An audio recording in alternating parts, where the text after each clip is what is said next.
Hey, what's up, everybody? This is Ryan from the DualShockers ShockCast. Just wanted to give a quick disclaimer before this week's show that as we do record the episodes live through Twitch every week, sometimes we run into some technical issues. In this case, unfortunately, we did have some slight issues with Skype in our recording this week. It crashed a little bit, and we had some issues with some of our guests' microphones. This is something that we have edited out in this episode just to remove some of the pauses and things like that. There were some things we couldn't completely fix, so we apologize in advance that this week's recording may have some slight issues, but we will obviously fix that for the next episodes coming up. And as always, thank you for listening and enjoy this week's show.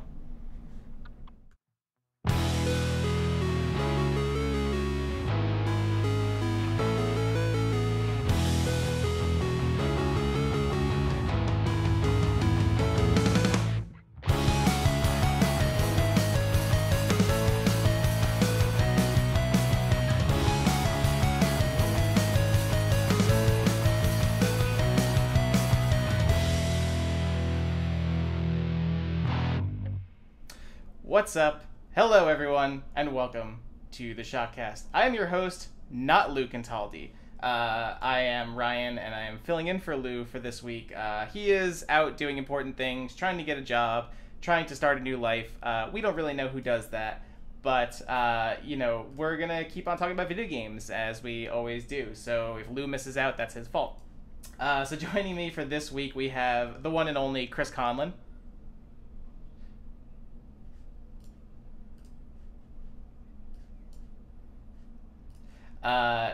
I don't know. We'll see. Maybe there are more Chris Conlons out there. I don't know, but we'll see. We've also got Steven Santana with us as well.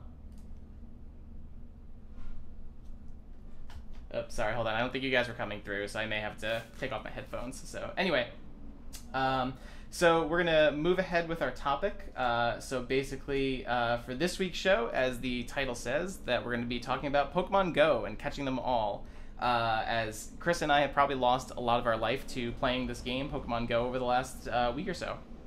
So first, before we dive into that, we're just going to talk quickly about what we've been playing. So, Chris, do you want to start off first, what you've been playing? Yeah, so I've been playing all of the Pokemons.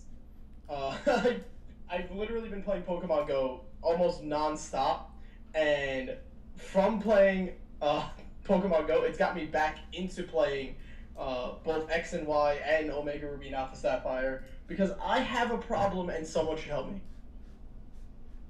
I don't know who that someone would be. Hopefully my girlfriend. Just rip me away from this hell I'm in. She's gonna sit you down for an intervention. Well, we did have written down in our show notes that Chris has been playing all sorts of Pokemans, which is the appropriate response. So, Steven, what have you been playing?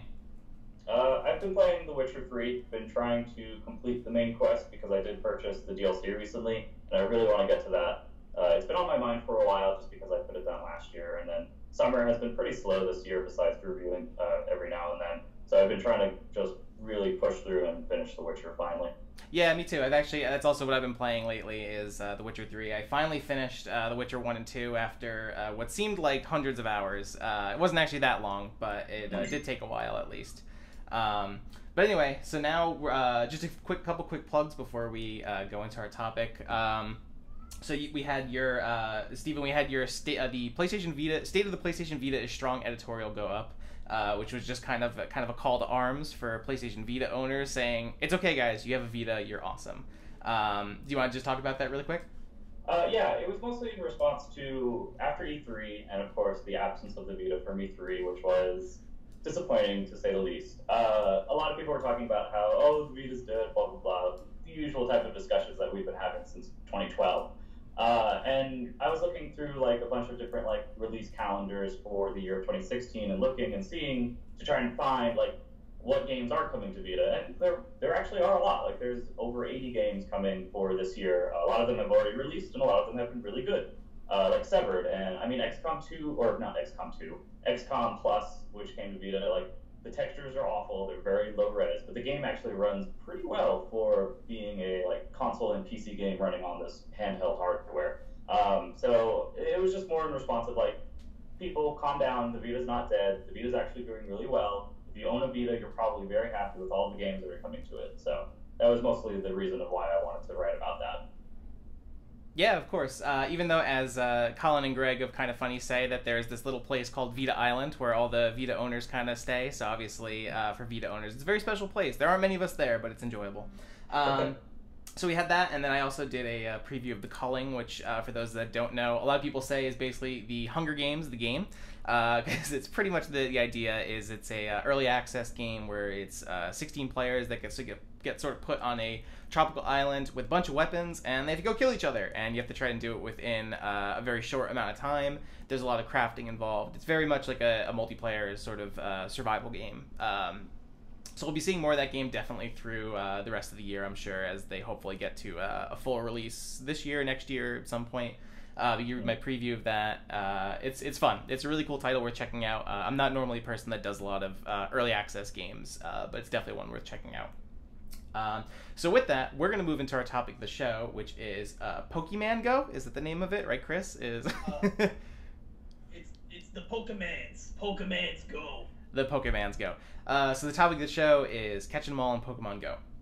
And basically what we're going to talk about is Pokemon Go, which is the new mobile game that if you haven't seen people going around and with their phones looking like a bunch of zombies, then you probably haven't been outside much lately because it's been kind of all the craze.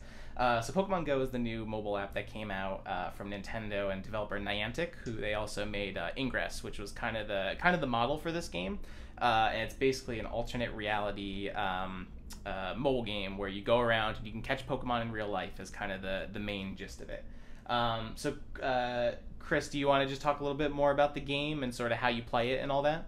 So it's a game that forces you to actually get up and go out of your house and walk around to play it.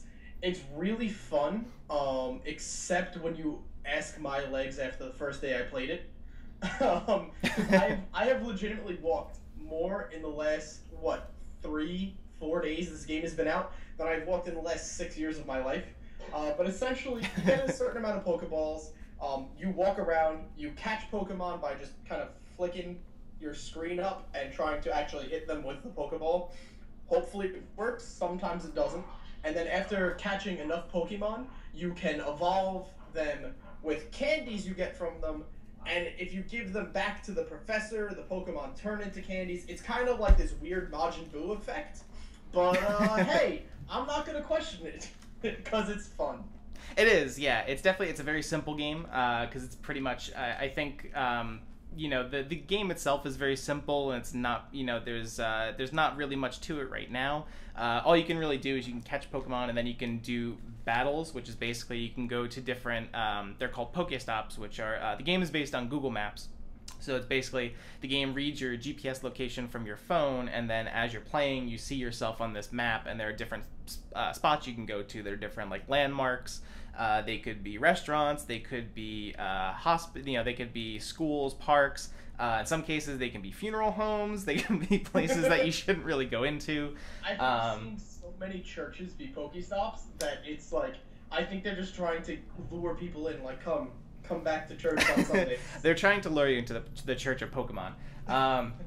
We'll talk about that in a little bit. But basically then at the Pokestops you can get different items. So you can get things like Pokeballs, you can get potions, revives, eggs, things like that. And then there are also gyms, which are kind of these points that you try to take over. So you evolve and level up your Pokemon, and if you get duplicates, you can trade them in for the candies that make your other Pokemon stronger. So it's this interesting kind of thing where you see all these different gyms that are around in your area, and you could be like, oh, hey, I'm going to roll up and take over that gym. But then you roll up and you see there's like a Jolteon that has a combat power of like 2,000. You're like, I will never beat that, so you will take that for now. Chris, go ahead. Yeah, I want to share a quick story about gyms, because, first of all, do as I say, not as I do. Don't Pokemon Go and drive. With that being said, so I was driving back home after work today, and there's a restaurant up the block from my house that just happens to be a gym. So I wanted to check out and see what was running it. And the Pokemon weren't that strong, and I was like, awesome. When I get close enough, I'm going to pull over on the side of the road, I'm going to beat that gym and take it. So, all of a sudden I noticed that the gym was being attacked, because you can actually see that on the map. So I was like, oh, this is going to be good. the gym gets beaten and becomes vacated, and before the guy who could beat it took it over, slapped my Vaporeon in there. Gym's mine now. Ball's in your court, sir. Yeah. There's definitely been some interesting stories going around the internet so far that we'll get into in a little bit.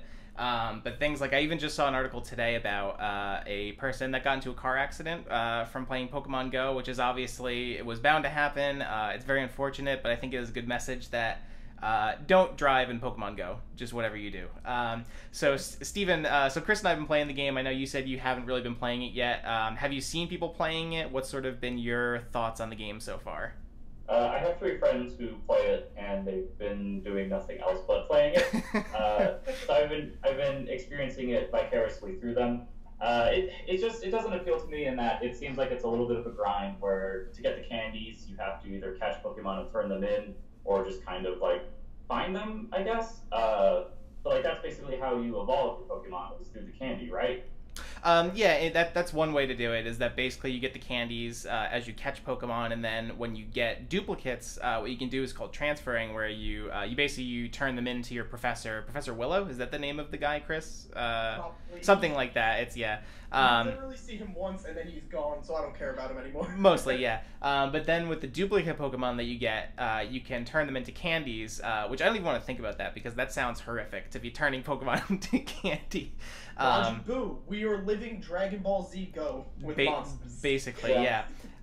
So, which on one hand is like, it's, it is a little bit of a grind, because in order to evolve most Pokemon to like their second form, it's like 25 candies, and then like the higher level ones are like 50, so it is going to take a long time. But also the good thing is, when you have like 10,000 Zubats that you can catch, you can actually put them to good practical use, like I have, because for some reason my apartment has been littered with Doduos, where apparently instead of cockroaches or like pigeons or rats, I just have Doduos all over the place. And then my office building is all Zubats right now. It's basically just Zubats everywhere. So yeah, there's a lot of them. So yeah, there's definitely a lot of cool things with Pokemon Go, where like you guys kind of brought up, where there's a lot of these social interaction elements going on, where basically, even though the game itself is kind of simple and doesn't really have a lot to it other than just capturing Pokemon and taking gyms and stuff, it's crazy how big the game has gotten so far. Because basically at my office building, it's like funny, where I've heard for the last week just people nonstop talking about the game, playing the game. I see people wandering the halls like this, trying to catch Pokemon. It's been really great. So, and then also too is like I live in New York, so I've been getting a lot of things on Facebook where it's people setting up meetup groups. So they're setting up places in like Bryant Park, Central Park, that are doing these giant groups, and I think the Central Park one had like hundreds, if not maybe thousands of people going. So it's like, it's getting pretty crazy. And then another thing coming through too was there was some recent news, I think actually today, saying that there was talk of some sponsored Pokestops. So businesses and things like that might be able to hold. So McDonald's, for example, is one that's been brought up, where businesses might be able to set up Pokestops that they can sponsor people to come and play the game and do events and things like that. Yeah, I honestly think the coolest thing I've seen so far, like regarding businesses with Pokemon Go, is like I've seen pictures that are like, oh, prove you're a part of Team Mystic, and we'll give you 5% off. It was like, I think 5% off of like your total bill for a bar. There was another one that was like, hey, prove you put up a lure in front of our cafe. We'll give you $5 off of your bill. It's just a really cool thing that's kind of swept up this world, and it's so crazy to think about. Yeah. That is one of the other aspects sort of the game too, is that once you get to level 5 in the game, you can join into teams. So there's basically 3 different ones. There's Red, Blue, and Yellow, which are also known as Team Valor, Team Mystic, and the best team to be on, which is Team Instinct, obviously. Of course. There's only one choice. It is. It's not 3. It's really just Instinct, or pick a bad color. And so they're kind of based on the legendary birds. So Team Valor is Moltres, Mystic is Articuno, and Zapdos is Instinct.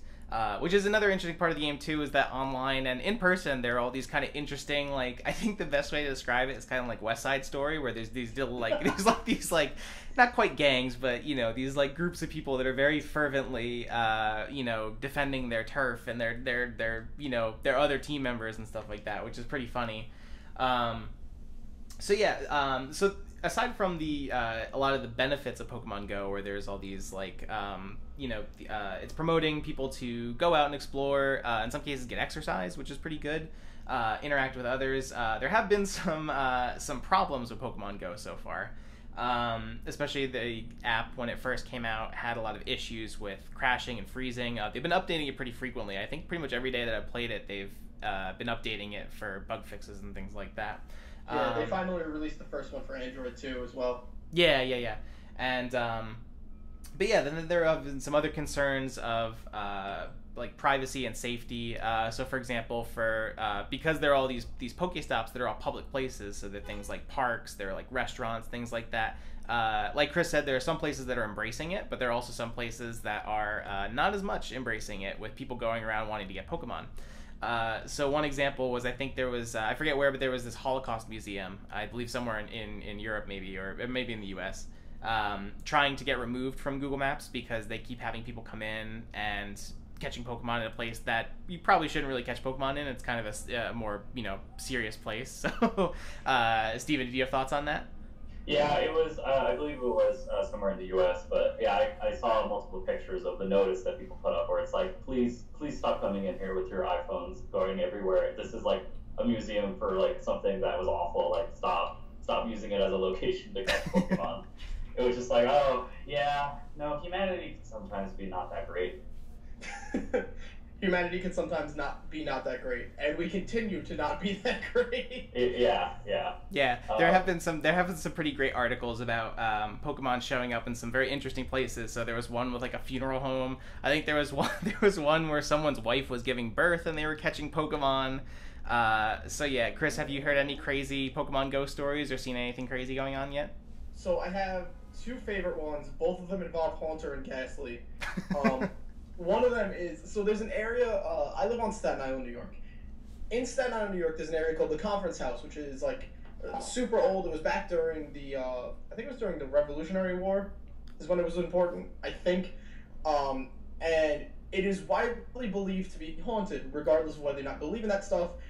My friend caught a haunter at the Conference House at night, which is hilarious to me. The one that's hilarious and super touchy is I saw a picture online of someone who was in a hospital bed, and the person was the one who posted the picture, the person in the hospital bed, and they were catching a Ghastly on top of themselves in their hospital bed, and they were just like, I think Pokemon Go is trying to tell me something right now.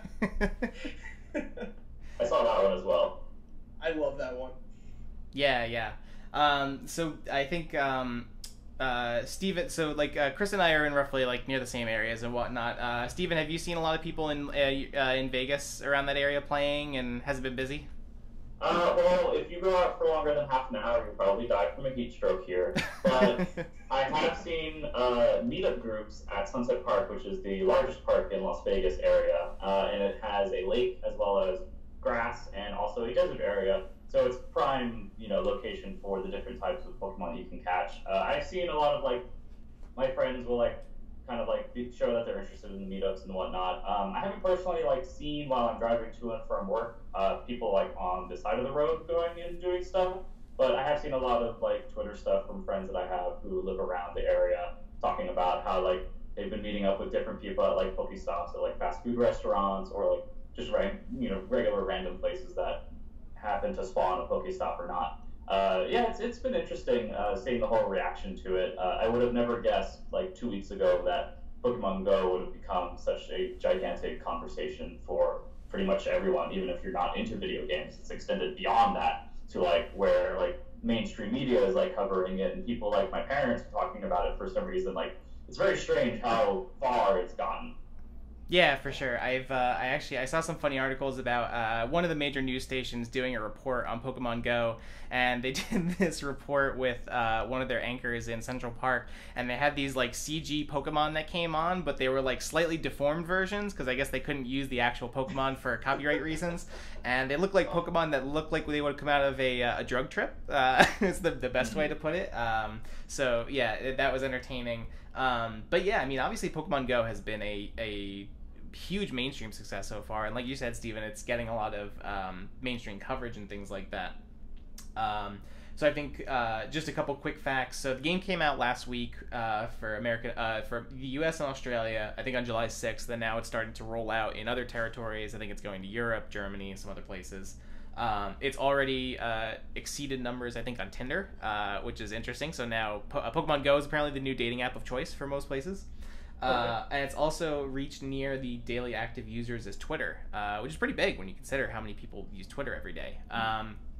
Now, I think the interesting thing is going to see how long Pokemon Go sticks, because there's, I think, the potential for it to either stay on for a little while, or it could just, by next week, everyone will forget about it. So what do you guys think about that? Do you think this is a fad? Is this going to be something that you think we'll see later on this year? Is it a fad or a phenomenon? What do you guys I'll think? let Steven field that. Okay. I'm interested to see it. I'm interested to see the non-Pokemon fans, well, non-Pokemon Go fans' perspective. Mm-hmm. Yeah, so Steven? I think it depends on how Niantic, however you pronounce that. Niantic, how they approach it. So if they constantly update it and bring interesting and new features into this that keep people engaged, it will probably continue for a while because there is a large wealth of Pokemon to draw from. Because right now, I mean, they don't even have the original 151. It's a limited quantity of that, right? I think it's 146, so it's most of them. Okay, Is so it's most of it them. only 146? I think that's the number that I've read. It's based on the original 150, so it's the first generation, or 151, but it's not all of them. I know it got data mined recently, and I know people found the image from YouTube. I guess I think the legendaries are going to wind up being public events. Yeah, I think that makes the most sense, is I think they're probably going to save those Pokemon for, special events and things like that. Yeah. But yeah, I think it'll depend on what they do. They have talked about how they're bringing in trading, how they're going to be bringing in a bunch of the features that were kind of teased in that trailer that was like a year ago that didn't even show really the game itself. It was more like it felt like more of like a concept trailer. But it would be interesting to see if they bring that into it, if they actually bring real battles into it, because Pokemon, a majority of the gameplay for me, the fun that I got from it was, one, collecting and evolving to find new Pokemon and their new forms, which you do in Pokemon Go, but also the other aspect, which was using their different moves and kind of like the RPG-like system. So if they could actually implement that into Pokemon Go, that would be very interesting. But yeah, it'll be weird because Miitomo was also another Nintendo app that was super popular, but it died out pretty quickly because there wasn't much there to do. So right now with Pokemon Go, it seems like once people reach the limit of all the Pokemon that they've already caught, there's not much to do with that besides take over a gym, which will eventually cater only to the people who grind a lot to raise their combat ability. But if they continue to update it, I think it actually probably could go on for a while. Yeah, I think so too. I mean, because it's interesting, I think, with Niantic having worked on Ingress before, and Ingress was a very similar sort of augmented reality type game. But obviously, like, Ingress, I think, reached a pretty decent number of people. It reached, I think, like about 1 million players or something like that. But obviously, Pokemon Go has been presumably a way bigger, success so far, and obviously a lot of that has to do with the brand. Is that Pokemon is a very, is a huge mainstream brand, and going with the original 151 is obviously a good sort of ploy, because then it goes for the people that played Pokemon 10, 20 years ago, who have that nostalgic pull, which is why I think later on down the line we'll definitely get more. We'll get some of the other generations of Pokemon probably put in, but obviously going with the first 151 was kind of a good way to pull in people that my age or older that were like, oh, I played this when I was like 10. Now I can catch them in real life. So Chris, what are your thoughts on Pokemon Go, and will it stick around? Will it be forgotten in a week? So it's weird for me to say this as like the biggest Pokemon fan on the podcast. I think it's gonna die, only because when you look at obviously there's such a huge number of downloads at this point, because like you said, it's huge on nostalgia because they did the original 151, but in the end it really comes down to it's pretty grindy. So unless they lessen the grind, you're going to see a lot of people who are just casually picking it up because of the fact of nostalgia falling off. On top of that, battling in it, they physically can't put in the same kind of battling they put in the video games, in the mainstream games, because if you do that, what's the point of buying the actual game? So they can't hurt their own audience that way. And when it comes to gym battles, like, they're going to need to do a lot to update it, because at this point I've had pretty strong Pokemon in Pokemon Go. My highest I think right now is like a 900 combat power, which isn't the highest in the world, but it's significant. I have not been able to hold a gym for more than about 3 hours in this game, and then the people that beat me are super low level compared to what my people are. So I think unless they kind of retool the basics of how the game actually functions, personally, I don't think it's going to live.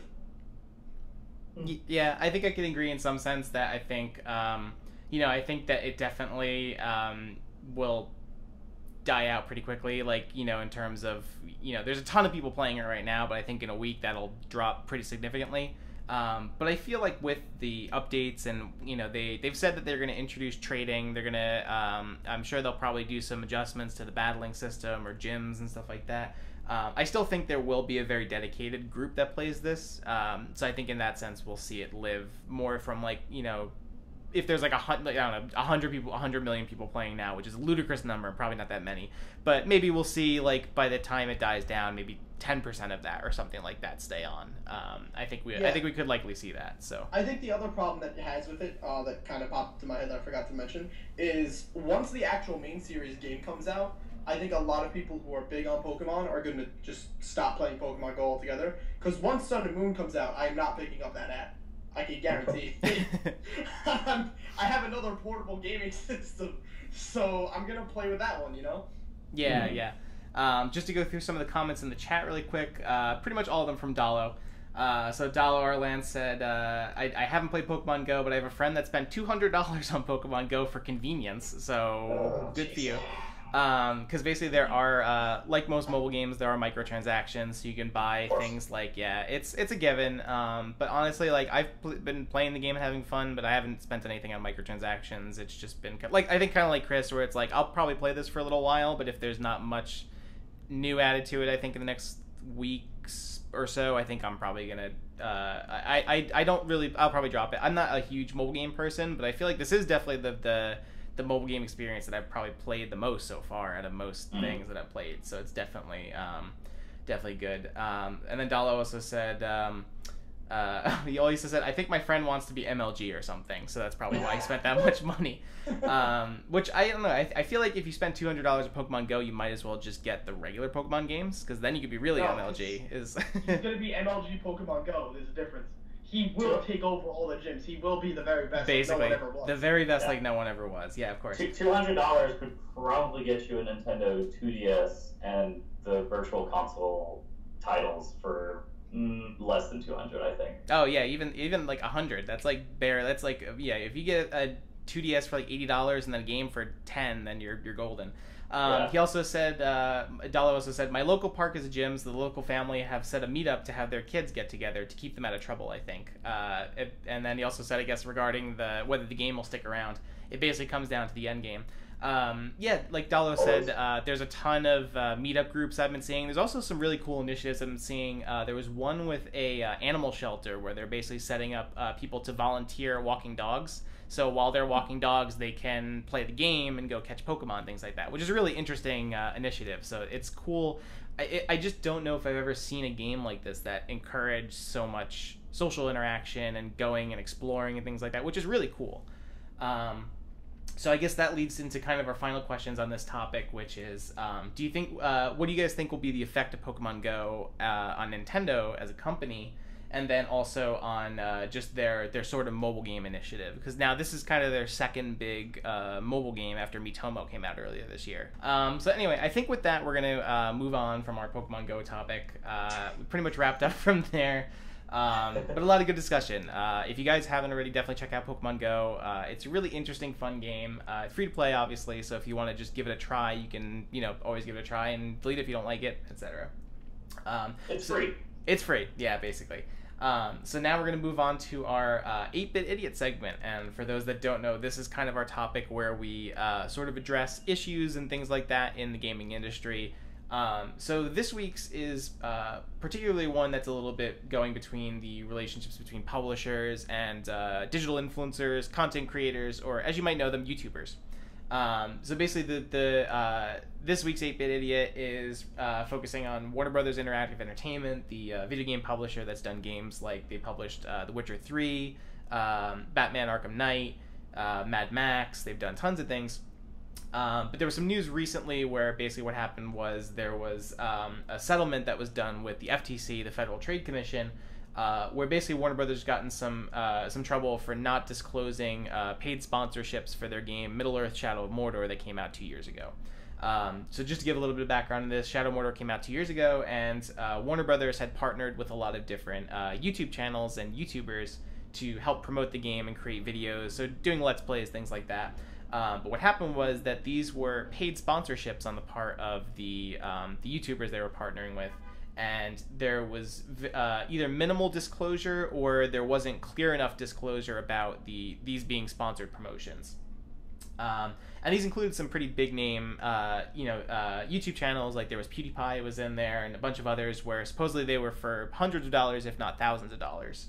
And overall those videos got more than 5.5 million views altogether from the ones there. So just sort of first thoughts, what do you guys think about this and just sort of, this sort of topic? Isn't it, like, illegal to not disclose you've advertised something, like you've sponsored a thing? Last I checked, that was a huge problem, and that's why you have, those two people on Twitch who are currently being, like, sued over not disclosing their gambling website for CSGO. Yeah, so that also does relate to this, where last week there was another issue with their popular YouTubers known as Syndicate and T. Martin, who run this website called CSGO Lotto, which is a gambling site where users can gamble skins and cosmetic items they've earned for Counter-Strike Go. They also run very popular YouTube channels, and they didn't disclose that they were doing videos for this for their site, but weren't disclosing that they own the site. So they're basically doing their own promotions, but they were pitching it sort of as, hey, we heard of this cool site where you can win blah, blah, blah, blah, blah. And it was their own site. So that was sort of the thing where it was more about them exploiting their fan base and things like that.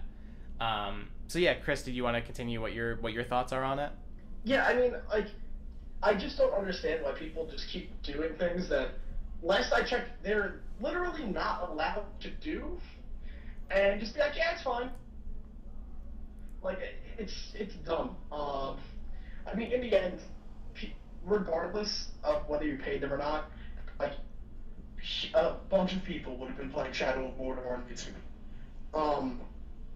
We're in this weird sort of age where the Let's Players have become, like, sort of free advertisement, and, like, these guys got paid for it. Warner Brothers should have announced it. I'm not enraged about it, but, like, can we all just, like, kind of stick to things that have to be, legal? Fortunately, not on the internet, at least. Steven, what are your thoughts on this topic so far? I mean, it's messed up. Like, being transparent is something you have to do. I mean, it's especially true for journalism, but also, I believe, for the YouTubers, it's something that they should be doing. It's just a problem because PewDiePie is a influencer, literally, for millions of people, and him covering a game, whether positive, paid for, sponsored, or not, usually equates to sales for that game, whether or not it's like something that he's actively trying to help or hurt. So like for Warner Brothers to come out and be like, hey, we want to pay you thousands of dollars, and just let the viewers know in the show more tab in the description. It's like, nobody clicks that, nobody's going to look at that. And the FTC found problems with it specifically because when you share them on Twitter, Facebook, and other websites, it wouldn't show it at all. It was impossible for somebody to find out that way unless they went to the source of the YouTube video. And even then, some of them didn't have it. It's really bad. YouTube, the community is very young as far as like this type of stuff goes. A lot of the legal stuff hasn't been found out, which is why the whole CSGO scandal kind of didn't as far as like the consequences for that, there haven't really been any yet, because it is kind of a gray area. But it was very interesting to hear that Warner Brothers had to reach a settlement, which meant that they did pay the FTC probably a hefty fine for this because of how much money they put into it. So just to clarify that, they actually did not have to pay anything this time. From the reports that I've seen, I think they settled the complaint with FTC. So pretty much they got more of a slap on the wrist more than anything else. But basically what Warner Brothers does have to do is they have to make sure with...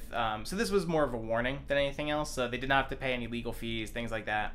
But they do have to make sure to, in the future, make sure that they're following protocol for disclosing sponsorships and things like that. And for those that don't know, in most YouTube videos, when they're sponsored, you usually try to put it up front that they're sponsored content, whether that's in the actual title of the video itself, the thumbnail, just in a way that's made that is very clear to the viewer that the video that they're watching is paid for as a promotion.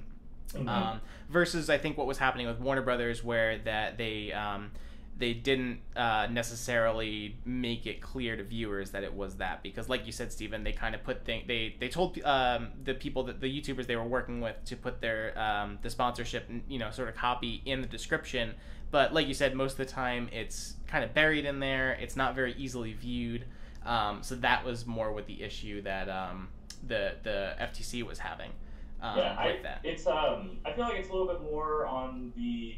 I feel like the outrage should be more directed at the YouTubers more so than Warner Brothers, just because it's like, Warner Brothers as a company wants to get their game out there, so of course they're going to pay these people, but it's up to the people themselves who are actually making videos and publishing them on their channel to put that clarification and that transparency in it. So it is kind of weird that it's more like Warner Brothers is more of the focus of this, more so than it seems like PewDiePie and other people who just kind of went out and was like, oh yeah, totally, it's an awesome game, I'm not going to talk about it negatively, and I'm not going to tell you why. So I feel like it should be a little bit more angled towards the YouTubers themselves than Warner Brothers, even though it is still a pretty shitty thing for Warner Brothers to do. A little bit, yeah. I think the focus on Warner Brothers more has to do that with these promotions. They for Shadow Mordor specifically, they had to promote the game in a positive light and couldn't reflect on any of the negative aspects, so any bugs, glitches, things like that. So I think that, rightly so, I think the blame should be a little bit more on Warner Brothers, since they're the ones that were putting the promotions in place. They were the ones that were telling these people they were partnering with what to do. And so if they didn't make it clear, I think the fault necessarily falls a little bit more at Warner Brothers than the YouTubers. But I think the people they are working with also had as much responsibility as well to make sure the content they're putting out there is sponsored. But we won't. I don't think we need to go back and forth and saying who's, overall this has been settled. So hopefully Warner Brothers will know next time not to do this. But just as a quick couple questions, does this make you sort of distrust content that's coming from popular YouTubers or content creators?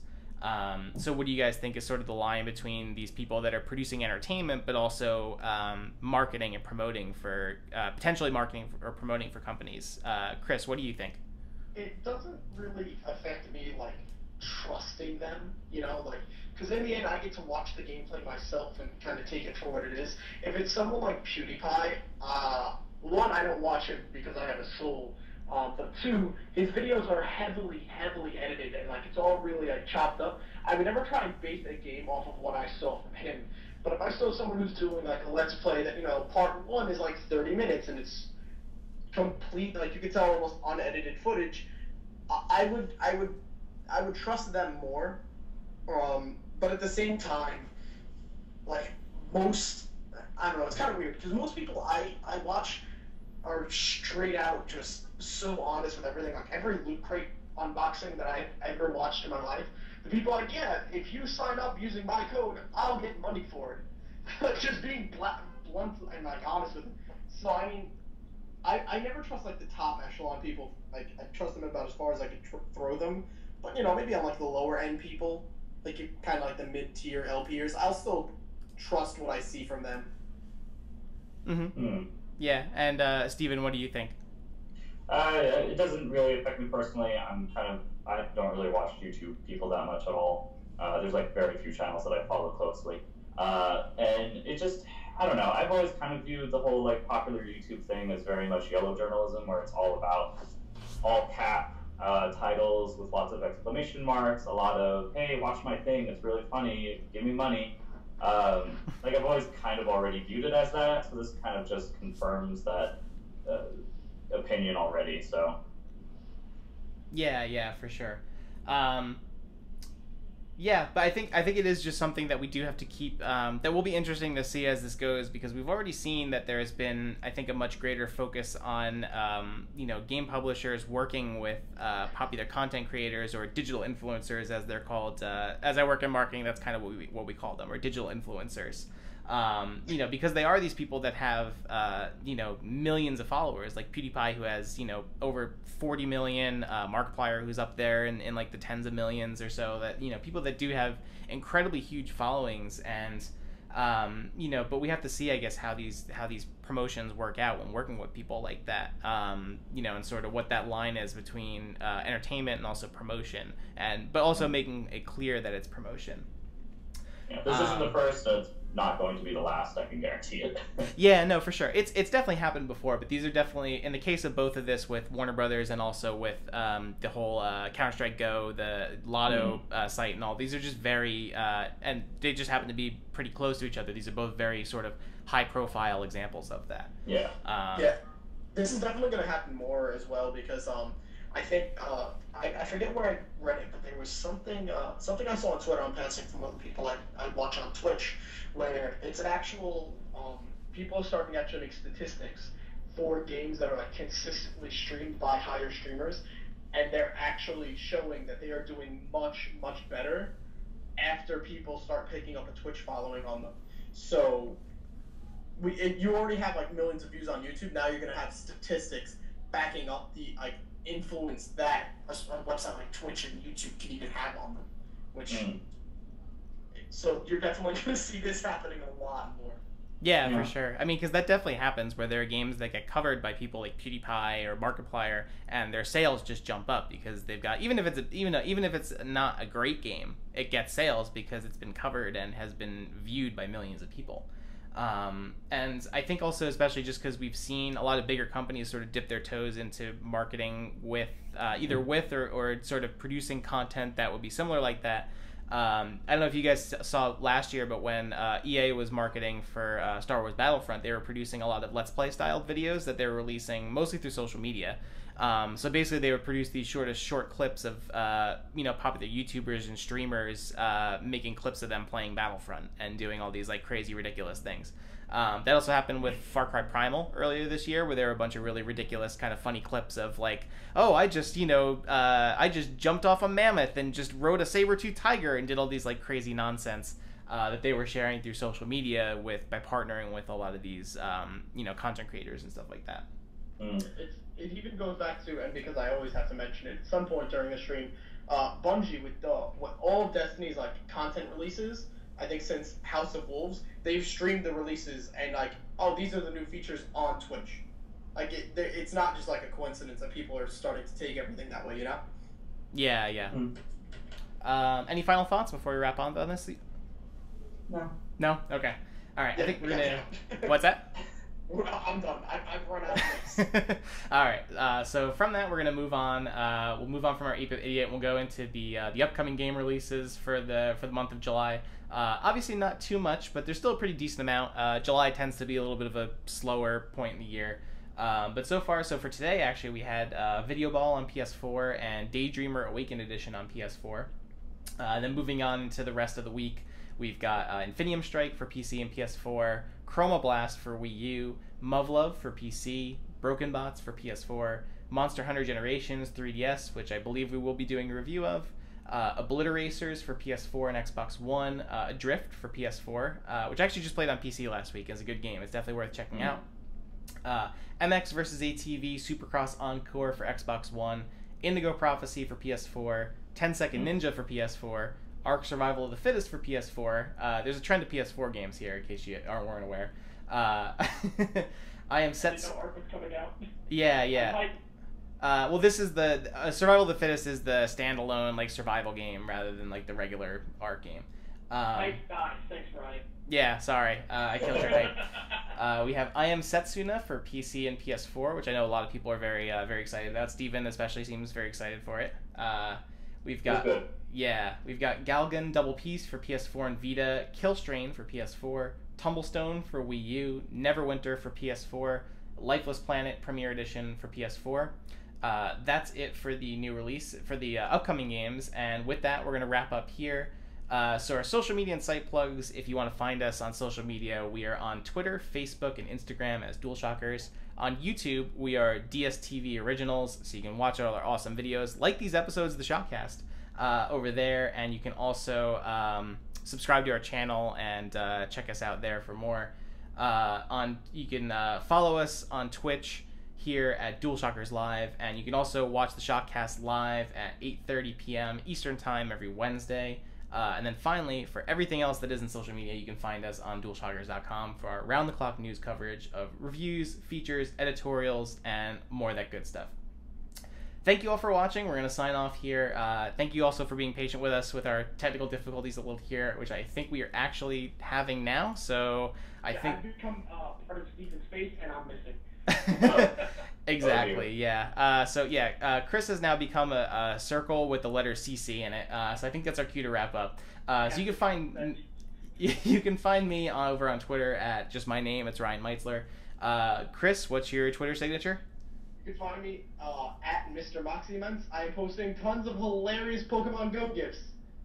All right. If you want to go, if you want to experience the ultimate metagame of Pokemon Go and watch Pokemon GIFs while playing Pokemon Go, go to Chris's Twitter page.